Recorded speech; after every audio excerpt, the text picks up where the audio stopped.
जय माताजी। राम राम सौ मित्रों ने मित्रों तमारू हार्दिक स्वागत करिए छीए अमारी YouTube channel super Gujarati story में। मित्रों आजना विडियो में आपणे एक मोटिवेशनल स्टोरी सांभळशुं। तो चालो मित्रों शुरू करिए आजनी स्टोरी। डिवोर्स ने 1 वर्ष पूरुं थयुं त्यारे एक युवतीए तेना भूतपूर्व पतिने पत्र लख्यो। आजे आपणे छूटा पड्या तेने 1 वर्ष थयुं। छूटा पड्या पहेला आपणे 5 वर्ष साथे रह्या हता। આપણે સાથે હતા તેમાં છેલ્લું વર્ષ આપણું ખરાબ રહ્યું। આપણા સંબંધો બગડ્યા, આપણે છૂટા પડ્યા। આજે મારી સામે છૂટાછેડા પછીનું 1 વર્ષ છે। છૂટાછેડા પહેલાનું ખરાબ સંબંધોનું 1 વર્ષ છે ને તારી સાથે લગ્ન કર્યા પછીનું 1 વર્ષ પણ મારી નજર સામે છે। હું વિચાર કરતી હતી કે આ 3 વર્ષમાં કયું વર્ષ યાદ રાખવું જોઈએ। હું મારા વિચારોથી 3 વર્ષોમાં પાછી ચક્કર મારી આવી। તારી સાથેનું પહેલું વર્ષ કેટલું સુંદર હતું। એવું લાગતું હતું કે જાણે આપણે એકબીજાની જિંદગી છીએ।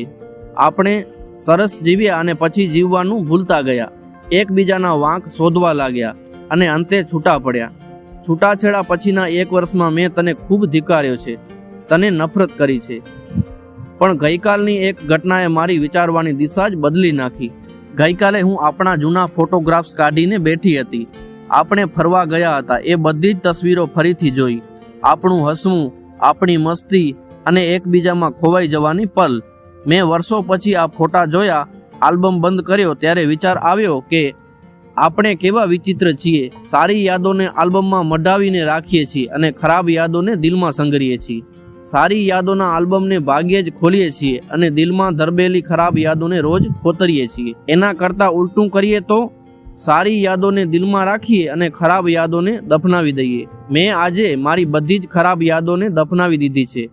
આ પત્ર હું તને એટલું કહેવા માટે જ લખું છું કે હવેથી હું તને ક્યારેય નફરત નહીં કરું। કદાચ હવે હું તને યાદ જ નહીં કરું અને યાદ કરીશ તો પણ ખરાબ રીતે તો નહીં જ કરું। હું ખરાબ ક્ષણોને ભૂલી જાઉં છું। તું પણ ભૂલી જજે અને તારી જિંદગીને સરસ રીતે જીવજે।